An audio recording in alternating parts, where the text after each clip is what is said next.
We've got a weekend on the way, but I tell you what, it's not going to feel at all like a fall weekend, a November weekend. It is going to be incredibly warm. So it's on the way and it's going to be lasting as well. This is what it looks like outside. You notice the difference. It's a little more hazy today than it was yesterday. We've had some high cloud cover and eventually some mid-level cloud cover has rolled in. The current ceiling at the Bluegrass Airport around about 12,000 feet. So it just gives you that hazy cast of the sunshine. There you can see it on satellite imagery gradually spreading in over the past 4 hours. So a little more in the way of cloud cover to contend with today compared to the last couple of days, but it's not really slowing us down much. We're already above average by a couple of degrees, 60s, low to mid 60s across much of the area.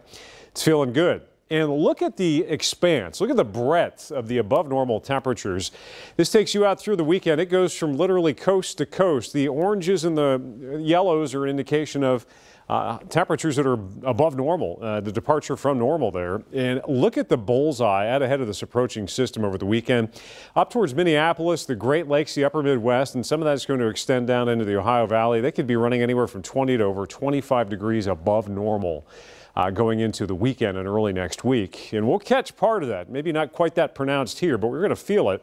And then this is the leading edge of the cooler air that's coming in behind the cold front that'll get in here around Veterans Day and change things up big time. But I said Veterans Day, I'm talking the middle of next week before we shake this. So this isn't going to be a 1 or 2 day, extended hit. It's going to be a much longer hit, extended and then some. Not just into the weekend, but into early next week, where we get up into the potential low to mid 70s. Doesn't sound like a lot, but you got to remember the time of the year that we're in.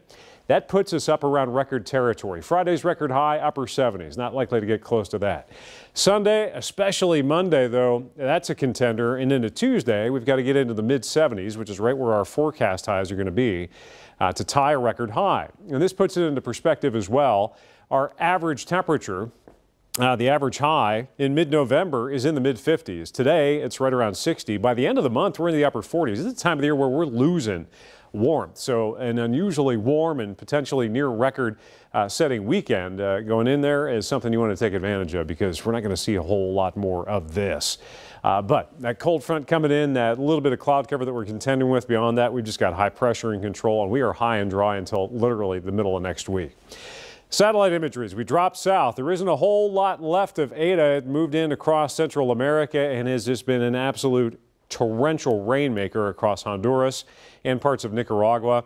It's roughly right around here, around Tegucigalpa, but it's a tropical depression, and the concern here is what's left of that is going to work its way back out into the Caribbean, cut across Cuba, and potentially you could have a tropical storm regenerating somewhere near South Florida by early next week. So that bears watching as well.